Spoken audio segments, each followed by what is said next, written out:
22 సబ్జెక్టులు ఇంజనీరింగ్ 4 సంవత్సరాలు చదివి ఫెయిల్ అయిపోయిన సబ్జెక్టులు 22. 2 సంవత్సరాల ఇంజనీరింగ్ సబ్జెక్టులు అవి.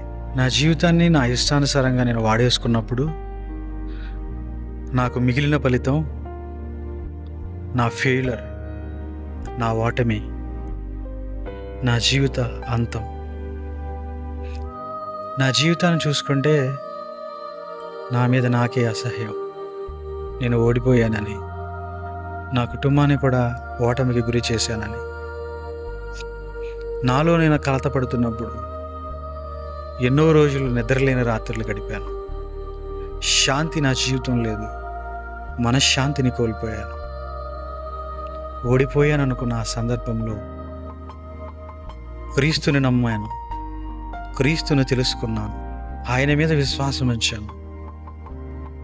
కేవలం 6-7 నెలల్లో ఆ 22 సబ్జెక్టులను పాస్ అవడానికి దేవుడు నాకు జ్ఞానాన్ని ఇచ్చాడు.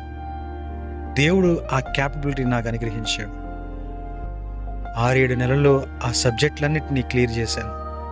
ఇంజనీరింగ్ కంప్లీట్ చేశాను. తర్వాత ఎంటెక్ చేశాను. డిస్టింక్షన్లో పాస్ అయ్యాను. తర్వాత ఒక డిజైన్ ఇంజనీర్గా జాయిన్ అయ్యాను. 9 సంవత్సరాలుగా ఉద్యోగాన్ని చేస్తున్నాను. నేను ఓడిపోయాను నా ఇష్టానుసారమైన జీవితాన్ని బట్టి. కానీ నా దేవుడు నన్ను నిలబెట్టాడు.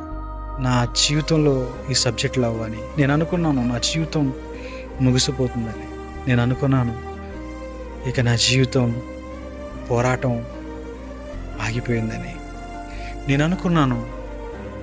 ఇక నా జీవితం కట్టబడడం అసాధ్యమని. కానీ నా యేసయ్య ఆయన చేతిలో నా జీవితాన్ని పెట్టినప్పుడు నా జీవితాన్ని బాగు చేశాడు. పాడైపోయిన నా జీవితాన్ని బాగు చేయడమే కాదు, పడిపోయిన నా జీవితాన్ని కట్టాడు. నేను ఓడిపోయిన నా జీవితాన్ని తిరిగి ఇచ్చాడు. నేను గెలిచేలా చేశాడు. నీవు ఈ రోజు నమ్మినట్లయితే నువ్వు ఎక్కడ ఓడిపోతున్నావో నా దేవుడు అక్కడ నిన్ను నిలబెట్టగలడు. అసాధ్యమైన దాన్ని సాధ్యము చేసేవాడు. నీవు నమ్మిన ఎడల దేవుని మహిమను చూచెదవు. నువ్వు నమ్మిన ఎడల నీకు సమస్తమును సాధ్యమే. నా యేసయ్య నేను ప్రేమిస్తూ ఉన్నాడు. నా జీవితంలో జరిగించిన నా యేసయ్య నిన్న నేడు నిరంతరం ఏకరీతిగా ఉన్నవాడు. నీ జీవితంలో చేయడానికి సిద్ధంగా ఉన్నాడు. ఆయన వద్దకు రావడానికి నువ్వు సిద్ధంగా ఉన్నావా? ఆయనని తెలుసుకోవడానికి నువ్వు సిద్ధంగా ఉన్నావా?